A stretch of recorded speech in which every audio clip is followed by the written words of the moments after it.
لله وحده الصلاة والسلام على من لا نبي بعده أما بعد عن ابن عباس رضي الله عنهما أن رسول الله صلى الله عليه وسلم قال في المعتكف ويعتكف الذنوب ويجري له من الحسنات كعامل الحسنات كلها أو كما قال صلى الله عليه وسلم اللهم صل على سيدنا محمد وعلى آل سيدنا محمد وبارك وسلم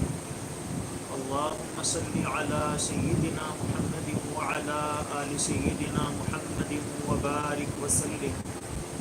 اللهم صل على سيدنا محمد وعلى آل سيدنا محمد وبارك وسلم۔ رمضان المبارک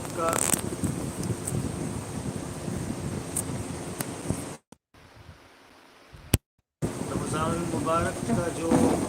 مہینہ ہے وہ اللہ رب العزت نے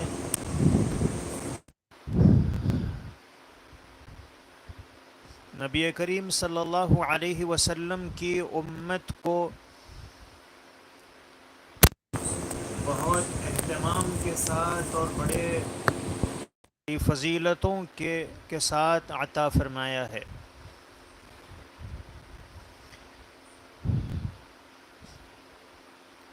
اگر اللہ تعالی اس امت کو بخشنا نہ چاہتے، اگر اس امت کی مغفرت کرنا نہ چاہتے تو اللہ رمضان کا مہینہ عطا نہ فرماتے۔ اس لیے رمضان میں ایسی بہترین عبادتیں اور اعمال رکھ دیے گئے جن کو اختیار کر کے بندہ جہاں اپنے گناہوں سے پاک صاف ہو جاتا ہے وہیں اللہ کا قرب حاصل کرنے میں کامیابی حاصل کر لیتا ہے۔ یہ جو رمضان کا آخری عشرہ ہے اس کی ایک خاص عبادت اسے اعتکاف کہتے ہیں۔ عکفہ کہتے ہیں مڑ جانا، پھر جانا، پلٹ جانا، اسی سے اعتکاف کا لفظ بنا ہوا ہے۔ اعتکاف کا مطلب ہے کہ یکسو ہو کر، ہر طرف سے ہٹ کٹ کر آدمی اپنا دل اللہ کی طرف موڑ لے، 10 دن مسجد میں رہ کر اللہ سے راز و نیاز اور اللہ سے تعلق کو بنانے کی کوشش کرنا، اسے اعتکاف کہتے ہیں۔ اعتکاف نہایت اہم عبادت ہے، ایک طرح سے وہ روزے کا تکملہ ہے۔ بندہ روزے میں اپنی بہت سی خواہشات کو اللہ کی محبت میں ترک کر دیتا ہے۔ ہمیں اپنے اللہ سے بہت محبت ہے۔ اللہ فرماتے ہیں والذین آمنوا اشد حبا للہ، جو ایمان والے ہیں وہ اپنے اللہ سے شدید محبت رکھتے ہیں۔ تو بندوں کو اپنے پروردگار سے محبت ہے اور بہت زیادہ محبت ہے، اور محبت میں یہ ہوتا ہے کہ جس سے محبت ہوتی ہے اس کی یاد میں کھانا نہیں کھایا جاتا ہے، پانی نہیں پیا جاتا ہے، اور آدمی بہت ساری اپنی خواہشات کو چھوڑ دیتا ہے۔ ایسے ہی بندہ اللہ کی محبت میں جیسے ہی رمضان کا مہینہ شروع ہوتا ہے تو پھر کھانا اور پینا اور اپنی شہوات کو چھوڑ دیتا ہے، اور جیسے ہی رمضان کا آخری عشرہ شروع ہوتا ہے تو اب تک اس نے صرف خواہشات کو چھوڑا تھا لیکن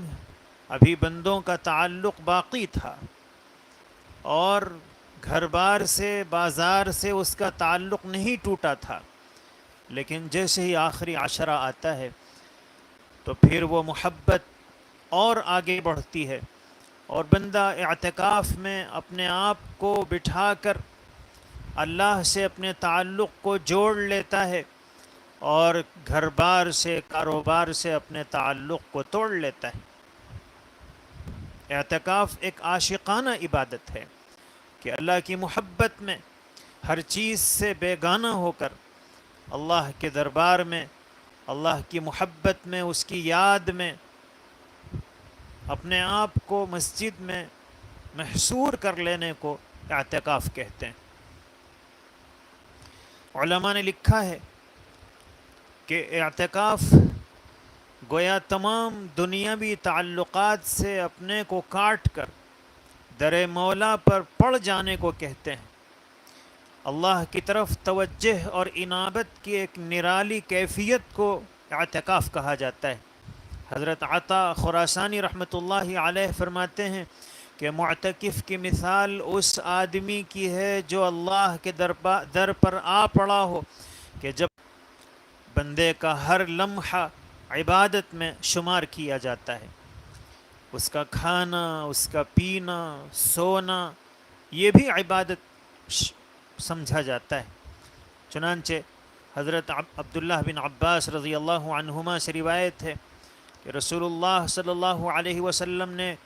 معتکف کے بارے میں فرمایا ہوا یعتکف الذنوب، کہ وہ گناہوں سے اپنے آپ کو بچانے میں کامیاب ہو جاتا ہے۔ وَيَجْرِي لَهُ مِنَ الْحَسَنَاتِ كَعَامِلِ الْحَسَنَاتِ كُلِّهَا، اعتکاف میں بیٹھنے کی وجہ سے بہت ساری نیکیاں وہ نہیں کر سکتا ہے جو باہر رہ کے آدمی کر لیتا ہے۔ تو اللہ کے پیغمبر علیہ الصلاۃ والسلام نے فرمایا کہ جو لوگ باہر رہ کر نیکیاں کر رہے ہیں، اور یہ ہوتا تو ان نیکیوں کو باہر انجام دیتا، لیکن اللہ کے گھر میں اعتکاف میں رہنے کی وجہ سے چونکہ وہ نیکیاں نہیں کر پا رہا ہے، اللہ تعالیٰ اس کے نام اعمال میں ان تمام نیکیوں کا ثواب درج فرما دیتے ہیں اور اس کو ان تمام نیکیوں کا کرنے والا شمار کیا جاتا ہے۔ عبادت یہ جو اعتکاف ہے یہ مجموعہ عبادات ہے، گویا تمام عبادتیں اعتکاف کے اندر شامل ہو جاتی ہیں اور معتکف کو تمام عبادتوں کا ثواب ملتا ہے۔ یہ جو اعتکاف ہے یہ شب قدر کو پانے اور اس کی فضیلت سے فائدہ اٹھانے کا یقینی راستہ ہے۔ اللہ کے پیغمبر علیہ الصلاۃ والسلام نے اعتکاف فرمایا اور پہلے عشرہ کا اعتکاف فرمایا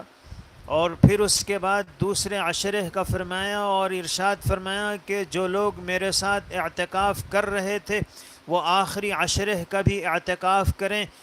اور مجھے امید ہے کہ شب قدر آخری عشرے میں ہوگی۔ حضرت عائشہ صدیقہ رضی اللہ عنہا فرماتی ہیں کہ نبی کریم صلی اللہ علیہ وسلم کان یعتکف فی العشر الاواخر من رمضان، رمضان کے آخری عشرے کا اعتکاف پابندی سے فرمایا کرتے تھے، حتی توفاہ اللہ، یہاں تک کہ اللہ کے نبی صلی اللہ علیہ وسلم اللہ سے جا ملے۔ ثم اعتکف ازواجہ من بعدہ، اور پھر اس کے بعد آپ کی ازواج مطہرات اعتکاف کیا کرتی تھیں۔ تو اعتکاف یہ شب قدر کو پانے کا آسان راستہ ہے۔ اللہ کے نبی صلی اللہ علیہ وسلم نے شب قدر کے بارے میں فرمایا التمسوها فی العشر الاواخر من رمضان، کہ اسے رمضان کے آخری عشرے میں تلاش کرو، اور خاص طور پر اس کی جو طاق راتیں ہیں اس میں شب قدر کو تلاش کرنے کا حکم دیا گیا ہے۔ اب ظاہر ہے کہ معتکف جب ایک عشرے کے لیے پورے 10 دن کے لیے وہ مسجد میں پڑا ہوا ہے تو اس کا جاگنا بھی عبادت اور اس کا سونا بھی عبادت سمجھا جاتا ہے۔ اب شب قدر چاہے کوئی بھی رات ہو اور اس وقت یہ جاگ رہا ہو یا سو رہا ہو، لیکن چونکہ اس کا سونا بھی عبادت ہے، اس لیے شب قدر میں عبادت کا ثواب اسے یقین کے ساتھ حاصل ہو جاتا ہے۔ اللہ کے نبی صلی اللہ علیہ وسلم نے ہجرت کے بعد 10 سال مدینہ منورہ میں جب بھی رمضان آتا اللہ کے نبی صلی اللہ علیہ وسلم پابندی سے آخری عشرے کا اعتکاف فرماتے، اسی لیے اسے سنت مؤکدہ علی الکفایہ فرمایا گیا ہے کہ یہ ایسی سنت ہے جس کی بہت تاکید ہے حضور نے پابندی فرمائی ہے، لیکن اگر مسجد میں، محلے کی مسجد میں اور کسی چھوٹی بستی کی مسجد میں اگر ایک آدمی بھی اعتکاف کی سنت کو ادا کر لیتا ہے تو باقی بستی اور محلے والوں کی طرف سے یہ سنت ادا ہو جاتی ہے اور کافی ہو جاتا ہے۔ اللہ کے نبی صلی اللہ علیہ وسلم بدر کی جنگ 17 رمضان کو چونکہ ہوئی اور واپسی تک آخری عشرہ گزر گیا، ایسے ہی فتح مکہ جس سال ہوا ہے وہ رمضان ہی میں ہوا۔ ان 2 سالوں میں نبی اکرم صلی اللہ علیہ وسلم چونکہ مدینے سے باہر تھے اس لیے اعتکاف نہیں فرمایا، باقی 8 سال اعتکاف حضور اکرم صلی اللہ علیہ وسلم نے پابندی سے فرمایا، اور سن 10 ہجری میں 20 دن کا اعتکاف کیا، اور اسی سال حضرت جبرائیل علیہ السلام کے ساتھ 2 دفعہ قرآن کریم کا دور فرمایا۔ ایک سال کسی وجہ سے اللہ کے رسول صلی اللہ علیہ وسلم کو اپنا اعتکاف ملتوی فرمانا پڑا، اور آپ نے رمضان کے آخری عشرے میں اعتکاف نہیں کیا، تو رمضان کے بعد جو مہینہ آیا شوال اس میں اعتکاف فرمایا۔ اتنی پابندی اور اتنا اہتمام اللہ کے رسول صلی اللہ علیہ وسلم نے فرمایا، اس لیے کہ اس کا جو ثواب ہے وہ غیر معمولی ہے۔ جو اس کے ثواب کو جان لے تو اسے پانے کے لیے اسے یہ 10 دن اللہ کے لیے اللہ کے گھر میں بیٹھ جانا کوئی مشکل نہیں ہے۔ اللہ کے پیغمبر علیہ السلام نے 10 دن تو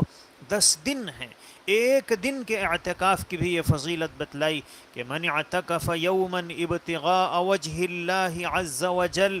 جو صرف ایک دن کا اعتکاف اللہ کی رضا کے لیے، اللہ کی خوشنودی کے لیے رکھے، اعتکاف کرے، جعل اللہ بینہ وبین النار 3 خنادق، اللہ اس کے اور جہنم کے درمیان 3 خندق حائل فرما دیتے ہیں، اور دونوں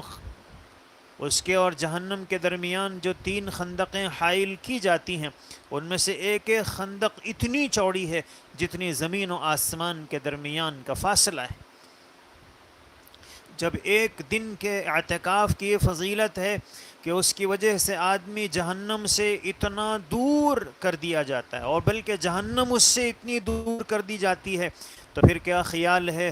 10 دن کے اعتکاف کا جو اللہ کے پیغمبر علیہ السلام کی سنت بھی ہے۔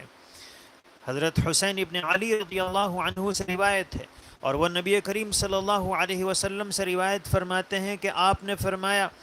من اعتکف 10 فی رمضان، جو رمضان کے 10 دن کا اعتکاف کرے، کان کحجتین وعمرتین، تو اسے اللہ تبارک و تعالی 2 حج اور 2 عمرہ کا ثواب عطا فرماتے ہیں۔ اللہ کے نبی صلی اللہ علیہ وسلم کی احادیث مبارکہ سے معلوم ہوتا ہے کہ ان للمسجد اوتادا الملائکۃ جلساؤہم، کہ مسجد کے کچھ پلرز ہوتے ہیں، کچھ مسجد کے مضبوط میخیں ہوتی ہیں، اور فرشتے ان کے ہم نشین ہوتے ہیں۔ وہ لوگ جو مسجد میں اپنا وقت گزارنا چاہتے ہیں، آخری عشرے میں مسجد ہی میں اپنے آپ کو رہنے کا پابند بنا لیتے ہیں، اللہ کے رسول فرماتے ہیں الملائکۃ جلساؤہم، کہ فرشتے ان کے ہم نشین ہوتے ہیں، ان غابوا، اگر وہ نظر نہ آئیں تو فرشتے انہیں تلاش کرتے ہیں، وَإِن مَرِضُوا عَادُوهُمْ، اور اگر وہ بیمار ہو جائیں تو فرشتے ان کی تیمارداری کرتے ہیں، ان کی عیادت کرتے ہیں، وَإِن كَانُوا فِي حَاجَةٍ أَعَانُوهُمْ، اور اگر وہ کوئی ضرورت انہیں لاحق ہو جائے تو فرشتے ان کی مدد کرتے ہیں۔ اللہ کے گھر میں اعتکاف میں بیٹھ جانا اللہ کو اتنا پسند ہے کہ اللہ نے کچھ فرشتوں کو ان کا ہم نشین بنا دیا ہے۔ حضرت عبداللہ بن عمر رضی اللہ عنہ فرماتے ہیں کہ نبی کریم صلی اللہ علیہ وسلم اذا اعتکف طرح له فراشہ، آپ صلی اللہ علیہ وسلم جب اعتکاف فرماتے تو آپ کا بستر مسجد میں رکھ دیا جاتا، او یودع له سریرہ، یا آپ کی چارپائی مسجد میں رکھ دی جاتی، وراء اسطوانۃ التوبہ، استوانے توبہ کے پیچھے۔ حضرت عائشہ رضی اللہ عنہا فرماتی ہیں السنت علی المعتکف، اعتکاف کرنے والے کے لیے سنت یہ ہے ان لا یعود مریضا، کہ وہ کسی بیمار کی عیادت کے لیے نہ جائے، ولا یشہد جنازۃ، اور کسی جنازے میں شریک نہ ہو، ولا یمس امرأۃ، اور کسی عورت کو ہاتھ نہ لگائے، ولا یباشرها، اور اس کے ساتھ شہوانی اور ازدواجی تعلق قائم نہ کرے، ولا یخرج لحاجۃ الا لما بد منہ، اور کسی بھی ضرورت کے لیے اپنے معتکف سے نہ نکلے سوائے بہت ضروری کسی امر کے۔ اعتکاف کی 3 قسمیں ہیں، ان میں سے ایک نفل اعتکاف ہے، اور اس کے لیے کسی وقت کی تحدید اور کسی وقت کی تعیین نہیں ہے، وہ 1 لمحہ، 1 سیکنڈ، 1 گھنٹہ، 2 گھنٹے، اور 1 سال، 2 سال، اور زندگی بھر کا بھی ہو سکتا ہے۔ اور دوسرا واجب اعتکاف ہے کہ آدمی اگر منت مان لے کہ میرا فلاں کام ہو جائے تو میں اللہ کے لیے اعتکاف کروں گا، تو اسے اعتکاف منظور کہتے ہیں، اعتکاف واجب کہتے ہیں، اور اس کے لیے روزہ شرط ہے، اور یہ کم از کم 1 دن کا ہوتا ہے۔ اور تیسرا جو اعتکاف ہے وہ اعتکاف مسنون ہے۔ آخری عشرے کا جو اعتکاف ہے وہ سنت ہے علی الکفایہ۔ اگر کسی چھوٹی بستی میں 1 مسجد ہے اور اس 1 مسجد میں اگر 1 آدمی بھی اعتکاف کرے تو ساری بستی والوں کی طرف سے وہ سنت ادا ہو جاتی ہے اور کافی ہو جاتی ہے۔ اور اگر شہر بڑا ہے تو پھر محلے کی جو مسجد ہے اس میں اگر اعتکاف کے لیے کوئی ایک بھی معتکف بیٹھ جائے تو سارے محلے والوں کی طرف سے اس سنت کی طرف سے کفایت ہو جاتی ہے، لیکن زیادہ لوگ بیٹھیں تو یہ ان کے لیے سعادت، خوش نصیبی، خوش بختی اور آخرت میں کامیابی کی ضمانت ہے۔ اور اگر کسی محلے میں کئی مسجدیں ہوں تو پھر اس وقت اگر تمام مسجدوں میں اعتکاف کے لیے بیٹھا جائے تو بہت بہتر ہے، لیکن اگر کسی ایک مسجد میں بھی اعتکاف کے لیے بیٹھ جائیں تو چونکہ محلہ ایک ہے اور دوسری مساجد میں اگر نہ بیٹھا جائے تب بھی سنت ادا ہو جاتی ہے اور محلے کے لوگ گناہ سے بچ جاتے ہیں۔ اگر کسی محلے میں 1 آدمی بھی اعتکاف کے لیے نہ بیٹھے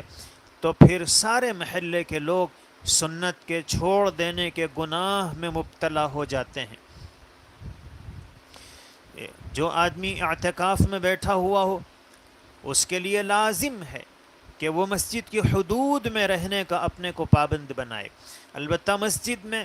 وہ پوری مسجد میں جہاں چاہے لیٹ سکتا ہے، جہاں چاہے بیٹھ سکتا ہے، پوری مسجد اس کا معتکف ہے۔ مسجد کا جو محراب ہے، مسجد کی جو اندرونی حصہ ہے، اور مسجد کا جو صحن ہے اور مسجد کا جو چھت ہے، یہ مسجد کی حدود میں داخل ہے۔ اور جہاں تک چپل لائی جاتی ہے وہ مسجد سے خارج ہے، اور جہاں سے چپلوں کو روک دیا جاتا ہے اور نمازی وہاں تک نماز پڑھتے ہیں تو پھر یہ مسجد کا حصہ ہے۔ 1 لمحے کے لیے بھی آدمی اگر مسجد کا جو عبادت والا حصہ ہے اس سے بے ضرورت نکلتا ہے تو پھر اس کی وجہ سے اعتکاف ٹوٹ جاتا ہے۔ بعض امور ہیں جن کی وجہ سے اعتکاف سے نکلنے کی اور اعتکاف سے نکلنے کی اجازت ہے، اور ان امور کی وجہ سے، ان باتوں کی وجہ سے اگر معتکف نکلتا ہے تو اس کا اعتکاف نہیں ٹوٹتا ہے۔ ایک تو ہے انسانی وہ ضرورتیں جن کے بغیر آدمی نہیں رہ سکتا ہے، بول و براز ہے، پیشاب اور بڑی ضرورت کا تقاضا ہے، اس کے لیے معتکف اپنے اعتکاف گاہ سے نکل سکتا ہے، مسجد سے باہر آ سکتا ہے، اور اس کی وجہ سے اس کا اعتکاف نہیں ٹوٹتا ہے۔ اگر مسجد میں کہ صحن میں جو بیت الخلاء ہیں وہ کم ہیں اور مسجد میں اعتکاف کرنے والوں کی تعداد زیادہ ہے، رش زیادہ ہے، تو پھر یہ ضرورت سے فارغ ہونے کے لیے مسجد سے باہر بھی نکل سکتا ہے۔ اور بعض لوگ ہوتے ہیں جن کو دوسری جگہوں پر قضاء حاجت وہ آسانی سے فارغ نہیں ہو سکتے ہیں، ان کو عادت نہیں ہوتی ہے، اور اپنے گھر کے ہی بیت الخلاء میں جائیں تو پھر وہ ضرورت سے آسانی کے ساتھ فارغ ہوتے ہیں، تو ان کو شریعت نے اجازت دی ہے کہ وہ اپنے گھر جا کر ضرورت سے فارغ ہو کر فوراً واپس آ جائیں، اور اس کی وجہ سے ان کا اعتکاف نہیں ٹوٹتا ہے۔ ایسے ہی غسل جنابت کی اگر ضرورت پڑ جائے، غسل اگر فرض ہو جائے، تو معتکف نہانے کے لیے اپنے اعتکاف سے باہر نکل سکتا ہے، اور اس کی وجہ سے اس کا وضو نہیں ٹوٹتا ہے۔ ایسے ہی اگر اس کی وجہ سے اس کا اعتکاف نہیں ٹوٹتا ہے، ایسے ہی اگر کسی کا وضو ٹوٹ جائے تو پھر وہ وضو کرنے کے لیے اپنے معتکف سے، اپنی اعتکاف گاہ سے، مسجد سے باہر نکل سکتا ہے وضو کرنے کے لیے۔ البتہ جو آدمی باوضو ہو اور پھر وہ ثواب حاصل کرنے کے لیے وضو علی الوضو کرنا چاہتا ہے، وضو پر وضو کرنا چاہتا ہے، تو پھر اس کے لیے اسے اعتکاف گاہ سے باہر نکلنے کی اجازت نہیں ہے۔ ایسے ہی اگر مسجد میں کوئی اسے کھانا لا کر دینے والا نہیں ہے، پانی پہنچانے والا نہیں ہے، اور اس کو خود اپنے گھر سے کھانا لانے کی اور پانی لانے کی ضرورت پڑتی ہے، کوئی پہنچانے والا نہیں ہے، تو شریعت نے اس کی اجازت دی ہے کہ وہ خود جا کر کھانا لے کر اور پانی لے کر اپنے معتکف گاہ میں آ سکتا ہے، اور اس کی وجہ سے اس کا اعتکاف نہیں ٹوٹتا ہے۔ ایسے ہی اذان دینے کے لیے اگر اعتکاف گاہ سے، مسجد سے باہر نکلنے کی ضرورت پڑ رہی ہے اور کوئی ایسا آدمی نہیں ہے جو اعتکاف میں نہ ہو اور اذان دے، تو پھر معتکف کو اجازت ہے کہ وہ اذان دینے کے لیے نکل سکتا ہے، اور اس کی وجہ سے اس کا اعتکاف نہیں ٹوٹتا ہے۔ اگر معتکف کسی ایسی مسجد میں اس نے اعتکاف کیا ہے جہاں 5 وقت کی نماز تو ہوتی ہے لیکن جمعہ کی نماز نہیں ہوتی ہے، تو پھر جمعہ کے دن جمعہ کی نماز پڑھنے کے لیے وہ اس مسجد سے جامع مسجد جا سکتا ہے جہاں جمعہ کی نماز ہوتی ہے۔ اسے چاہیے کہ ایسے وقت نکلے کہ مسجد پہنچ کر 4 رکعت، 2 رکعت تحیۃ المسجد اور 4 رکعت سنت ادا کر کے، اور پھر خطبے میں اور نماز میں شریک ہو کر، اور پھر اس کے بعد جلد سے جلد وہاں سے اپنی اس مسجد میں جہاں اس نے اعتکاف کیا ہوا ہے واپس آ جائے۔ ایسے ہی اگر مسجد میں کوئی حادثہ ہو جائے، مسجد کا کوئی چھت گرنے کا خطرہ ہو یا اسی طرح کی کوئی اور حادثاتی چیز ہو، تو اس وقت معتکف کو اجازت ہے کہ وہ مسجد سے باہر نکل سکتا ہے۔ ایسے ہی اگر معتکف بیمار ہو جائے اور کوئی ایسا ڈاکٹر میسر نہ ہو جو مسجد میں آ کر اس کا علاج کرے، تو حضرت مولانا خالد سیف اللہ رحمانی صاحب دامت برکاتہم نے کتاب الفتاوی جلد 8 میں لکھا ہے کہ حقیر کا خیال ہے کہ بیماری بھی طبعی اعذار میں سے ہے، اس لیے ڈاکٹر مسجد میں میسر نہ ہو تو مسجد سے نکل کر ڈاکٹر کو دکھانا اور دوا لینا یہ درست ہے، اور اس کی وجہ سے اس کا اعتکاف نہیں ٹوٹتا ہے۔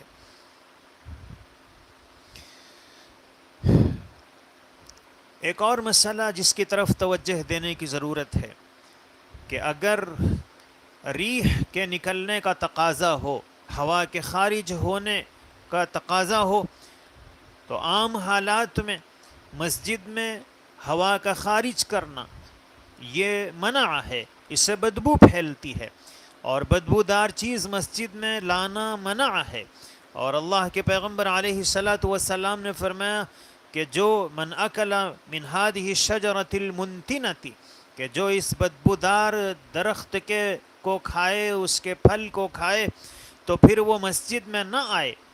اس لیے کہ مسجد میں اللہ کے فرشتے ہوتے ہیں۔ فَإِنَّ الْمَلَائِكَةَ تَتَأَذَّى مِمَّا يَتَأَذَّى مِنْهُ الْإِنْسِ، جن چیزوں سے انسانوں کو تکلیف ہوتی ہے، فرشتوں کو بھی اس سے تکلیف ہوتی ہے، اس لیے بدبودار چیز کو کھا کر، کچی پیاز اور کچا لہسن کھا کر مسجد میں آنے سے منع کیا گیا ہے۔ اب ظاہر ہے کہ اس کی جو بو ہے ریح کے خارج ہونے کی، وہ اس سے زیادہ خطرناک ہے، اس لیے عام حالات میں بھی بدبو مسجد میں لانے سے منع کیا گیا ہے۔ اور ظاہر ہے کہ یہ تو طبعی ضرورت ہے، انسانی ضرورت ہے، اس لیے اس کے لیے مسجد سے نکل سکتا ہے اور اس کی وجہ سے اس کا اعتکاف نہیں ٹوٹتا ہے۔ مسجد اعتکاف میں آدمی اپنا جو وقت ہے وہ عبادت میں اور تلاوت میں اور کثرت ذکر میں اور نبی سیرت طیبہ کے پڑھنے میں اور حضرات انبیاء اور سلف صالحین کے واقعات اور ملفوظات کے مطالعے میں اپنا وقت خرچ کرے، مسائل دینیہ کے سیکھنے پر توجہ دے، اس لیے کہ ایک علم کے ایک باب کو سیکھنا 1000 رکعت پڑھنے سے افضل اور بہتر ہے۔ اپنا تمام وقت اذکار مسنونہ کے ساتھ گزارے، پابندی سے کوشش کرے، اس لیے کہ عام دنوں میں مختلف مصروفیتوں کی وجہ سے آدمی کو اتنا وقت نہیں مل پاتا تھا کہ وہ بہت ساری چیزوں کا اہتمام کر سکے۔ اب 10 دن کے لیے چونکہ فارغ ہے، اپنے اس وقت کو قیمتی بناتے ہوئے اللہ کے نبی صلی اللہ علیہ وسلم سے جو اذکار ثابت ہیں، جو دعائیں ثابت ہیں، ان کے اہتمام کے ساتھ پڑھنے کی کوشش کرے۔ معتکف کے لیے مسجد میں کھانا پینا، لیٹنا اور آرام کرنا، لباس تبدیل کرنا، تیل لگانا، اس احتیاط کے ساتھ کہ مسجد کی دری اور کوئی چیز آلودہ نہ ہو، بال مسجد میں نہ گریں، کوئی چادر بچھا لی جائے اور پھر اس کے اوپر وہ اپنے بالوں کو تیل لگائے، کنگھی کرے، اس کی اجازت ہے۔ ایسے ہی مسجد میں آدمی جب تک اعتکاف میں ہے تو پھر کوشش کرے کہ اس کا زیادہ سے زیادہ وقت عبادت میں استعمال ہو، عبادتوں میں خرچ ہو۔ اس کے لیے آسان طریقہ یہ ہے کہ آدمی ان نوافل کا، ان سنتوں کا اہتمام کرنے کی کوشش کرے جو اللہ کے نبی صلی اللہ علیہ وسلم سے ثابت ہیں، جیسے ہی فجر کی نماز پڑھ لے تو اللہ کے پیغمبر علیہ السلام نے فرمایا کہ جو نماز کو پڑھ کر اپنی نماز کی جگہ پر اشراق کے وقت تک بیٹھا رہے اور پھر اشراق کی نماز پڑھ لے تو اسے اللہ تعالیٰ ایک مقبول حج اور عمرہ کا ثواب عطا فرماتے ہیں۔ ایسے ہی چاشت کی نماز اس کا اہتمام کرے، 10-11 بجے کے آس پاس اس نماز کو پڑھ لے۔ اللہ کے پیغمبر علیہ السلام نے صلاۃ التسبیح کی بڑی فضیلت بتلائی ہے اور وقت اس کے پاس موجود ہے۔ اللہ کے نبی صلی اللہ علیہ وسلم نے فرمایا کہ اگر تمہارے گناہ عالج کے ریت کے برابر ہوں تب بھی اللہ تعالیٰ صلاۃ التسبیح کی وجہ سے اسے معاف فرما دیں گے۔ اگلے پچھلے اور جو یاد ہیں، جو بھول گئے، اللہ تبارک و تعالیٰ اس نماز کی برکت سے وہ تمام گناہ معاف فرما دیں گے۔ اس لیے معتکف روزانہ کوشش کرے کہ وہ صلاۃ التسبیح پڑھ لے۔ حضرت عبداللہ بن مبارک رحمۃ اللہ علیہ روزانہ ظہر کی اذان اور اقامت کے درمیان صلاۃ التسبیح پڑھتے تھے۔ عبدالعزیز بن داود کہتے ہیں کہ جو جنت میں جانا چاہتا ہو وہ صلاۃ التسبیح کا اہتمام کرے۔ ابو عثمان کہتے ہیں کہ مصیبتوں اور غموں سے نجات کے لیے کوئی عمل صلاۃ التسبیح سے بڑھ کر نہیں ہے۔ ایسے ہی وہ سنتیں جو نمازوں سے، فرائض سے پہلے اور بعد میں ہیں، ان سنتوں کو بہت اہتمام سے ادا کرے۔ اللہ کے پیغمبر علیہ السلام مغرب کے بعد اوابین پڑھا کرتے تھے، تو اوابین کا بھی اہتمام کرے، 6 رکعت اوابین کی نیت سے پڑھ لے۔ اللہ کے پیغمبر علیہ الصلاۃ والسلام کی احادیث مبارکہ سے یہ بات معلوم ہوتی ہے کہ معتکف کو اپنے ایک ایک لمحے کی قدر کرنی چاہیے اور کوئی ایسا کام نہیں کرنا چاہیے جس سے اعتکاف ٹوٹ جاتا ہے۔ اعتکاف میں غیر ضروری باتوں سے اپنے آپ کو بچائے اور احتیاط کرے۔ البتہ خاموشی کو عبادت سمجھ کر خاموش رہنا کہ خاموش رہنا عبادت ہے، یہ بدعت ہے۔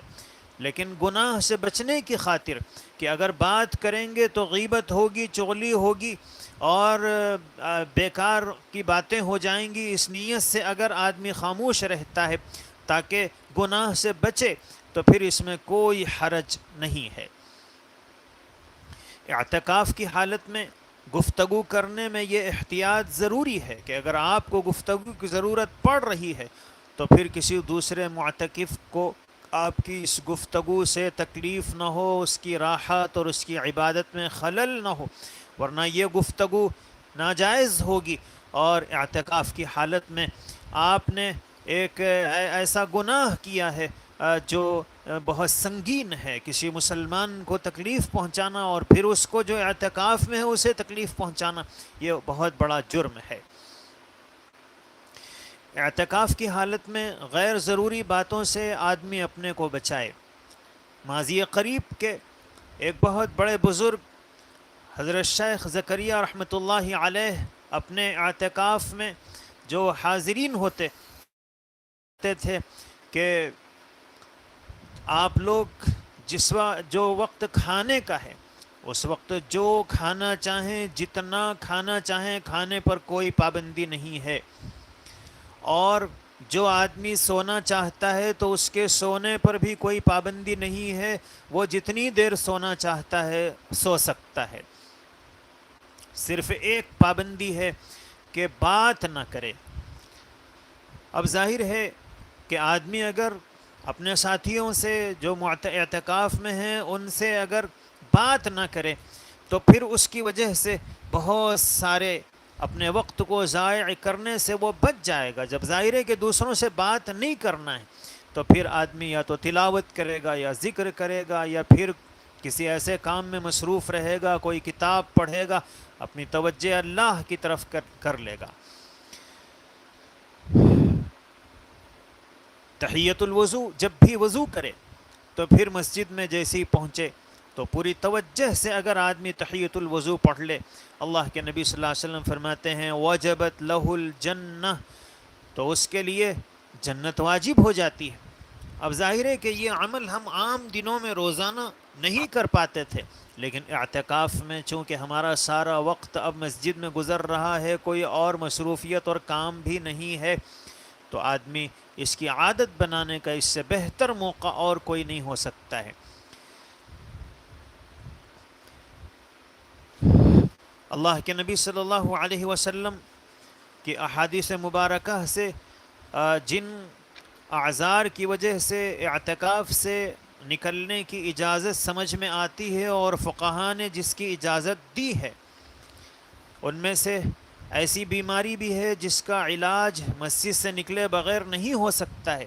یہ وہ عذر ہے جس کی وجہ سے آدمی کے لیے اعتکاف کا توڑنا جائز ہے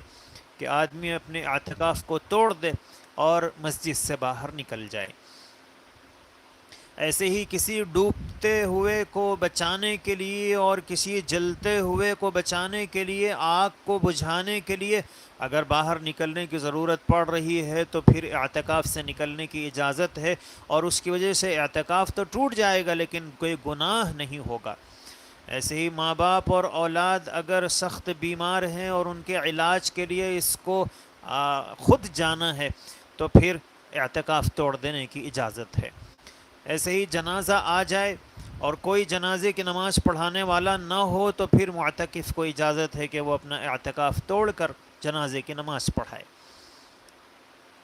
اگر آدمی کسی وجہ سے اعتکاف توڑ دیتا ہے، اگر رات میں اعتکاف توڑے تو اسے اس ایک دن کی قضا کرنی ہے، یعنی مغرب سے پہلے وہ اعتکاف شروع کرے اور دوسرے دن کی مغرب تک اعتکاف 24 گھنٹے کا اعتکاف کرے، اور اگر چاہے تو اسی رمضان میں کر لے اور چاہے تو بعد میں کرے، اور جو دن میں اعتکاف کو توڑ دے تو اس کے لیے صرف طلوع صبح صادق سے غروب آفتاب تک روزے کی حالت میں ایک یعنی صبح سے شام تک کی قضا کے اعتکاف کی ایک دن کی قضا کرنا لازم ہے، رات میں اعتکاف اس کے لیے ضروری نہیں ہے۔ ایسے ہی کچھ مسائل ہیں جن کے سلسلے میں کتابوں میں مختلف باتیں لکھی ہوئی ہیں، تو اس سلسلے میں اس کی وضاحت ضروری ہے کہ غسل مسنون کے لیے، جمعہ کے دن غسل کے لیے آدمی اعتکاف سے نکل سکتا ہے یا نہیں نکل سکتا ہے۔ تو عام طور پر کتابوں میں یہ بات لکھی ہوئی ہے کہ آدمی غسل مسنون کے لیے، جمعہ کے غسل کے لیے اپنے معتکف سے باہر نہ نکلے۔ ہاں، اور ایسے ہی اگر بہت گرمی ہو رہی ہے، روزانہ نہانے کی عادت تھی اور طبیعت میں بے چینی ہے اور اس کی وجہ سے چڑچڑاپن محسوس ہو رہا ہے، تو پھر اسے نفل غسل کے لیے باہر نکلنے کی اجازت نہیں ہے۔ ہاں، اس کی صورت علماء نے یہ لکھی ہے کہ جب وہ اپنی ضرورت کے لیے، قضاء حاجت کے لیے جائے تو جلدی پانی وہیں ڈال کر اور صابن نہ لگائے، دیر نہ کرے اور ٹھنڈک حاصل کرنے کے لیے پانی بہا لے اور فوراً واپس آ جائے۔ عام طور پر کتابوں میں یہی بات لکھی ہوئی ہے، لیکن حضرت مولانا خالد سیف اللہ رحمانی صاحب نے کتاب الفتاوی جلد 3 میں سوال نمبر 1196 کا جواب دیتے ہوئے فرمایا کہ غسل جمعہ کے لیے آدمی نکل سکتا ہے اور اس کی وجہ سے اس کا اعتکاف نہیں ٹوٹتا ہے۔ ایسے ہی بعض لوگوں کو بیڑی اور سگریٹ پینے کی عادت ہوتی ہے۔ بیڑی اور سگریٹ کا پینا عام حالات میں بھی مکروہ ہے، اور ظاہر ہے کہ اعتکاف کی حالت میں تو اس کی کراہت اور بڑھ جاتی ہے کہ آدمی اس سے اپنے آپ کو بچائے۔ لیکن ایک آدمی کوشش کے باوجود اس کے لیے اس سے بچنا آسان نہ ہو، اس کے بغیر وہ اتنا عادی ہو کہ اس کے بغیر اسے چین نہ آتا ہو، یا بعض لوگ اس کے اتنے عادی ہو جاتے ہیں کہ اس کے بغیر انہیں اجابت صاف نہیں آتی ہے، تو اس کی حیثیت طبعی حاجت کی بن جاتی ہے۔ اور اس لیے حضرت مولانا رحمانی صاحب دامت برکاتہم لکھتے ہیں کہ وہ اس کے لیے باہر نکل سکتا ہے، اور اسے چاہیے کہ وہ سگریٹ اور بیڑی پینے کے بعد اچھی طرح منہ صاف کر کے مسجد میں واپس آ جائے۔ ایسے ہی اعتکاف میں آدمی غیر ضروری باتوں سے پرہیز کرے، اور اپنے آپ کو، وہ اعتکاف تو اس لیے اعتکاف نہیں کر رہا ہے کہ لوگوں سے بات کرے، وہ اللہ سے باتیں کرنے میں اپنا وقت خرچ کرے۔ اور آج کل سیل فون جو لوگوں کے پاس ہے، اس سیل فون نے انسانوں کا بہت سارا وقت کھا لیا ہے، اور اعتکاف کی حالت میں اگر آدمی سیل فون اپنے ساتھ رکھے تو ظاہر ہے کہ اس کی وجہ سے خواہی نہ خواہی آدمی اپنا وقت سیل فون کے ساتھ خرچ کرتا ہے۔ اسی لیے اہل اللہ یہ مشورہ دیتے ہیں کہ ہمیشہ سیل فون آپ کے ساتھ رہا، اس 10 دن کے لیے آپ سیل فون کو اپنے سے ہٹا دیجئے، اور آپ کے پاس اگر سیل فون نہیں رہے گا تو اس کی وجہ سے کوئی قیامت نہیں آ جائے گی، اور بلکہ آپ کا اعتکاف بہتر سے بہتر ہو جائے گا۔ لیکن اگر سیل فون کا رکھنا ضروری ہی ہو تو پھر اس کا ضرور خیال رکھنا چاہیے کہ اس کی جو رنگ ٹون ہے اس کو آپ سائلنٹ پر رکھیں، اسے سائلنٹ پر رکھیں، رنگ ٹون کو سادہ رکھیں، اور کہیں ایسا نہ ہو کہ آپ کا فون بجے اور معتکفین کی نیند میں خلل پیدا ہو جائے اور انہیں تکلیف ہو۔ بعض لوگ اعتکاف میں بیٹھ کر بھی واٹس ایپ اور اسی طرح مختلف گیمز کھیلنے میں اپنا وقت خرچ کرتے ہیں، خاص طور پر نوجوان جو اعتکاف کے لیے بیٹھتے ہیں تو پھر وہ اپنا وقت اس طرح کی غیر ضروری، بیکار اور بلکہ ناپسندیدہ چیزوں میں خرچ کرتے ہیں کہ کوئی گیم کھیل رہا ہے، کوئی اور چیز دیکھ رہا ہے، ظاہر ہے کہ یہ اعتکاف کی روح کے خلاف ہے۔ اس لیے ہمیں سیل فون سے حتی الامکان اعتکاف کی حالت میں بچنا چاہیے۔ اسی لیے اہل اللہ نے مشورہ دیا کہ سیل فون کو ڈسکنیکٹ کر دیجئے اور اپنے دل کو اللہ سے کنیکٹ کر لیجئے، دعائیں کریں، مناجاتیں کریں اور اللہ سے اپنے تعلق کو استوار کرنے کی اور مضبوط بنانے کی کوشش کریں۔ اور دنیاوی گفتگو عام حالات میں بھی مسجد میں کرنے سے منع کیا گیا ہے، اور چنانچہ اللہ کے رسول صلی اللہ علیہ وسلم فرماتے ہیں کہ جب کوئی دنیا کی گفتگو مسجد میں بیٹھ کر کرتا ہے تو فرشتے کہتے ہیں اسکت یا ولی اللہ، اے اللہ کے ولی خاموش ہو جا۔ اگر وہ خاموش ہو جاتا ہے تو ٹھیک ہے، اور اگر خاموش نہ ہو تو پھر فرشتے کو اتنا غصہ آتا ہے کہ وہ کہتا ہے اسکت یا بغیض اللہ، کہ اے اللہ کے دشمن خاموش ہو جا۔ اگر آدمی خاموش ہو جائے تو ٹھیک ہے، اور اگر خاموش نہیں ہوتا ہے اور دنیا کی باتوں ہی میں لگا رہتا ہے تو پھر فرشتے کو اتنا غصہ آتا ہے، وہ کہتا ہے اسکت لعنت اللہ علیک، خاموش ہو جا، اللہ کی لعنت تیرے اوپر ہو۔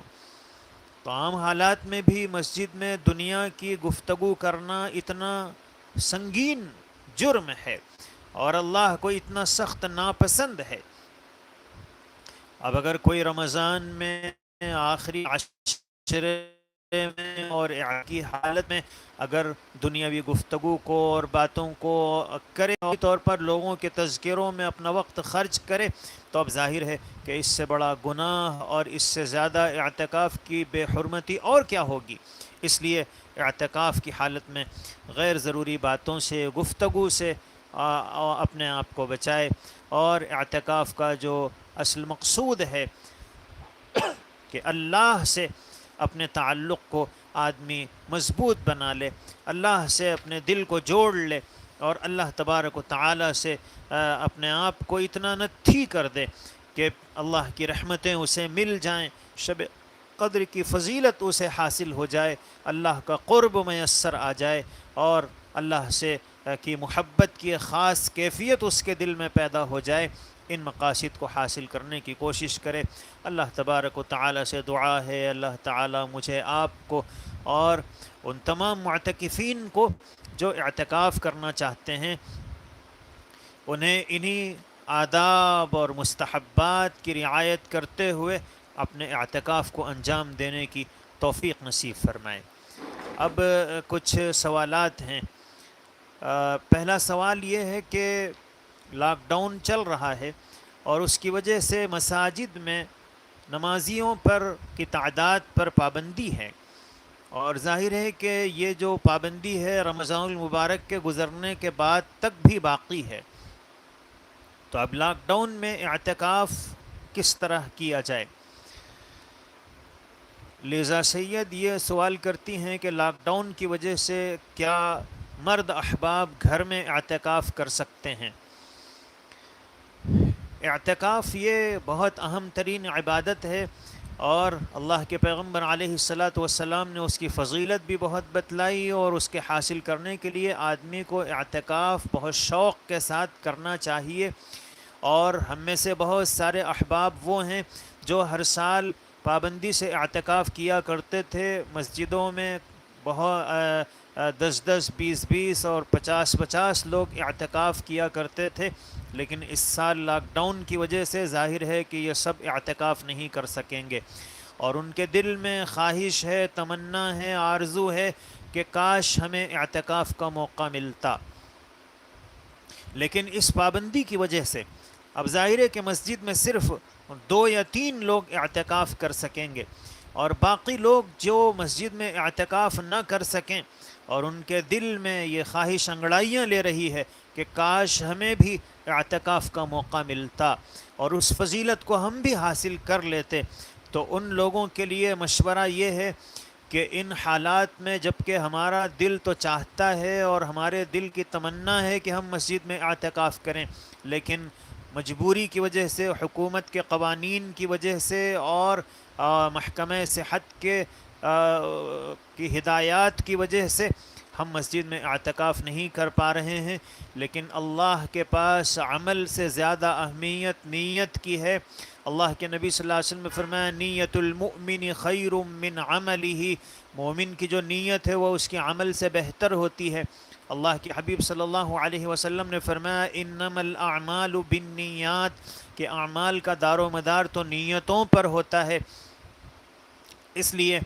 اگر وہ مرد احباب جو پابندی سے اعتکاف کیا کرتے تھے اور اس سال نہیں کر پا رہے ہیں، یا وہ لوگ جو اس سال اعتکاف کرنا چاہتے تھے لیکن اس لاک ڈاؤن کی وجہ سے انہیں مسجد میں اعتکاف کرنے کا موقع نہیں ملے گا، تو ان کے لیے مشورہ یہ ہے کہ وہ اپنے گھر میں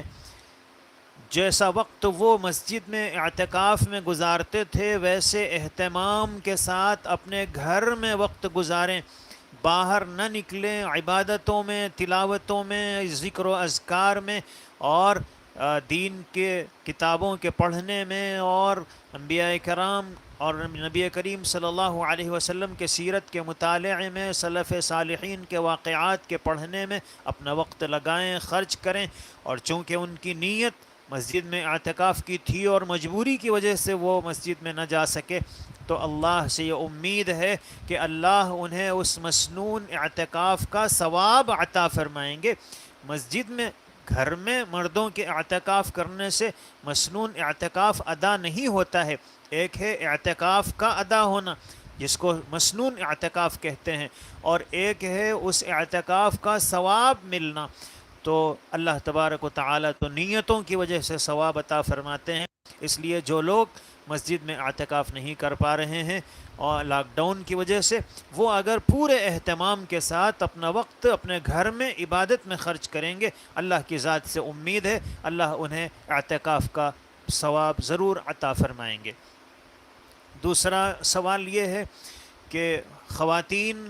گھر میں اعتکاف کریں تو اس کا طریقہ کیا ہے؟ گھر میں اگر پہلے سے کوئی کمرہ ہے جس کو انہوں نے مسجد کے طور پر متعین کر لیا ہے، وہاں وہ نماز پڑھتے ہیں، تو پھر اس جگہ پر وہ اعتکاف کریں۔ اور اگر ایسی کوئی جگہ طے نہیں ہے تو کسی کمرے کو اعتکاف کے لیے مخصوص کر لیں، اور وہ کمرہ ان کی معتکف گاہ ہے، اور وہ اس کمرے میں جہاں چاہیں بیٹھ سکتے ہیں، جہاں چاہیں لیٹ سکتے ہیں، اور جہاں چاہیں اپنا وقت گزار سکتے ہیں۔ اس کمرے سے بغیر ضرورت کے باہر نہ نکلیں، اور جو ساری تفصیلات مردوں کے لیے بیان کی گئی ہیں مسجد سے نکلنے اور نہیں نکلنے کے سلسلے میں، انہی پابندیوں کے ساتھ وہ اس کمرے میں اپنا وقت گزاریں۔ اور یہ جو اعتکاف مسنون شروع ہوتا ہے وہ 20 رمضان کے مغرب سے پہلے، سورج کے غروب ہونے سے پہلے، افطار کا وقت ہونے سے پہلے اعتکاف گاہ میں چلے جانا ہے، اور جب عید کا چاند نظر آئے تو پھر یہ اعتکاف ختم ہوتا ہے، جس کو اعتکاف مسنون کہتے ہیں۔ خواتین کے لیے، اور خاص طور پر جو خواتین بڑی عمر کی ہیں، جن کو گھر کے کام کاج کرنے نہیں پڑتے ہیں اور گھر کے کاموں کی ذمہ داریاں ان کے اوپر نہیں ہیں، اور بچے اور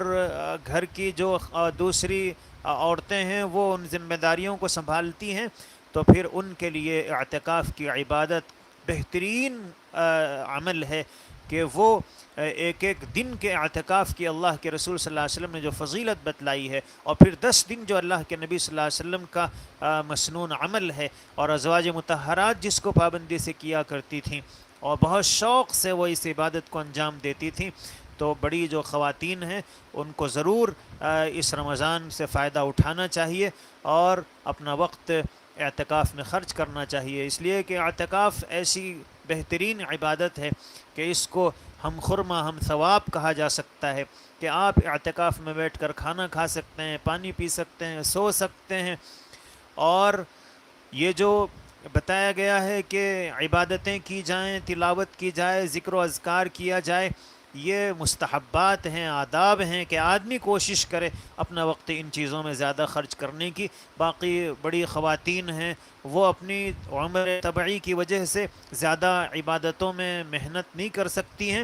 تو وہ چاہے لیٹی رہیں لیکن اپنی توجہ کو اللہ کی طرف رکھیں اور اللہ کی یاد میں اگر اپنا وقت گزاریں تو اعتکاف مسنون کا ثواب انہیں مل جاتا ہے۔ تو عورتوں کے لیے ایک بہترین عبادت ہے، عورتوں کو بھی کوشش کرنی چاہیے کہ اپنے گھروں میں وہ مسنون اعتکاف انجام دیں۔ اللہ تعالی ہم سب کو توفیق عمل نصیب فرمائے۔ وآخر دعوانا ان الحمد للہ رب العالمین۔